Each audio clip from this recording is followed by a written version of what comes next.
அவர் ஒரு British, sorry நீங்கள் Italian சொன்னீங்க என்ன? நீங்கள் எந்த நேஷனாலிட்டி? நானும் சேம் தான், 5 years ஆகுது. 5. நீங்களும் இட்டாலியனா?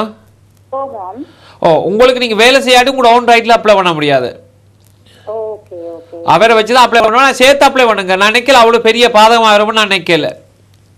ஓகே. என்கிட்ட சொன்னால் இது பெரிய ஒரு கிரிமினல் ஒஃபென்ஸ்ன்னு சொல்ல முடியாது. அவர்கிட்ட இக்னோரன்ஸ், ஒரு சின்ன அறியாமையில் நடந்த பிரச்சனை. நினைக்கல அது ஒரு பெரிய பிரச்சனை வர மாட்டேன். நீங்கள் அது மாதிரி தெளிவாக சொல்லி எழுதுங்க. ஓ, நன்றி நன்றி நன்றி. அவர் உங்களுடன் அலுவலகத்தோடு தொடர்பு கொண்டு இன்னும் ஒரு உறவை அழைத்துக் கொள்வோம். ஜெயராஜன் விஸ்வலிங்கம் நம்மோடு இணைந்திருக்கின்றார். வணக்கம். வணக்கம். ஹலோ வணக்கம். கதைங்கோ. ஹலோ ஹலோ சொல்லுங்க. ஹலோ வணக்கம். நான் ஸ்டான்மோர்ல இருந்து கேட்கிறேன். ஓ சொல்லுங்க. எங்களோட கசின் ஒரு ஆள் வந்து பிரான்ஸ்ல நிற்கிறார். பிரான்ஸ்ல இருக்கிறார். ஓகே. அவன் அப்பா இங்க இருக்கிறார். ஓம் சொல்லுங்க. அவர் அங்க பதியல, அவர் வந்து இங்க வந்து பதியறதுக்கு இருக்கிறார். ஓம் உங்களோட கேள்வியை கேளுங்க, சொல்லுங்க.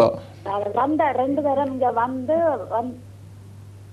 வந்து வந்து திரும்பி போயிட்டார், பிடிபட்டுட்டார் போர்டர்ல. ஓகே, ஃபிங்கர் பிரிண்ட்ஸ் எடுத்துட்டாங்க. ஓ, ஃபிங்கர் பிரிண்ட்ஸ் எடுத்துட்டாங்க. இப்போ என்னன்னு சொன்ன இதில் என்ன பிரச்சனை? பேரோட வந்து சேரலாமான்ற கேள்வி தான் நீங்கள் அல்டிமேட்டாக கேட்க போகிறீங்க இல்லையோ? அப்பாவோட வந்து பதியலாமான்ட்டு. ஓ, அவன் அப்பாவுக்கு இங்க சிட்டிசன் இருக்குது. ஓ, இப்ப அவர் அங்க வந்து 2 நேரம் பிடிபட்டு திரும்பி அங்க போய் திரும்ப அங்கேயே இருக்கிறார். இப்ப திரும்ப இங்க வர போறோம்னு சொல்லி கொண்டு இருக்கிறார். ரைட். இப்போ என்ன பிரச்சனைன்னு சொன்னால் இங்கே எதுக்கு வரணுன்ற கேள்வி இருக்குது. அங்கேயே ஏற்கனவே அசைலம் எல்லாம் கிளைம் கேட்கப்பட்டு அங்கேயே ரிஃப்யூஸ் பண்ணப்பட்டால் அப்புறம் இந்த நாட்டுக்கு எதுக்கு வரணுமன்ற ஒரு கேள்வி இருக்குது. வந்து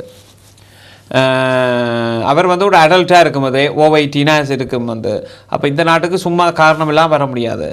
அப்போ இங்கே வந்தால் கூட வந்து அவர் ஒரு அடல்ட்டாக இருக்கிறபடியாக இங்கே வந்து ஸ்பான்சரோ அதுகளோ செய்கிறதுக்கு வாய்ப்புகள் குறைவு வந்து, அன்லஸ் வந்து இவர் அங்கே போய் இருந்தாலே தவிர, இவர் அங்கே போய் இப்போ ஃப்ரெஞ்ச் சட்டத்துக்குள்ளே வந்து யூரோப்பியன் சட்டத்துக்குள்ளே வந்து அவரை ஸ்பான்சர் பண்ணக்கூடிய வாய்ப்புகள் இருக்கலாம். சில இவர் அங்கே போய் இருக்க போகிற மகனோட அப்பா இருக்கிறார், அங்கே போய் இருக்க போகிறேன், இங்கே குடியுரிமையோடு இருக்கிறாரு, நான் வந்து ஃப்ரான்ஸில் போய் இருக்க போகிறேன்னு சொன்னால் ஓவர் 18 இருந்தாலும் அவருக்கு அங்கே வேலை செய்கிற ரைட்டுகள் இல்லாமல் இருந்தால் அவர் வந்து கவர்மெண்ட் டிபெண்டனோ அல்லது இவற்றை டிபெண்டனாக வந்தால் வந்து இவற்றை டிபெண்டனாக வந்தால் யூரோப்பியன் சட்டத்துக்குள்ளே வந்து எல்ரெடி இந்த ஓவர் 18 ஓவர் 21 பட் ஃபைனான்ஷியல் டிபெண்டன்ட்னு சொல்லி இவருக்கு வேறு இடம் இல்லை, வேறு ஒரு இடத்துல இருக்கணும் மகனும் தகப்பனோன்னு சொல்லி அந்த யூரோப்பியன் சட்டத்துக்குள்ளே சிலோட செய்கிறதுக்கு வாய்ப்பு இருக்குது. ஆனால் வந்து ஒரு ஃப்ரான்ஸில் வந்து ஒரு லோயர்கிட்ட வந்து அது சரியாக கதைக்கிறதான். ஏன்னால் அந்த யூரோப்பியன் டைரக்டிவ்ஸை வந்து யூரோப்பியன் சட்டத்தில் கொண்டு வந்த சட்டங்களை வந்து ஒவ்வொரு நாடும் இப்போ இங்கே வந்து பார்த்தீங்கன்னு சொன்னால்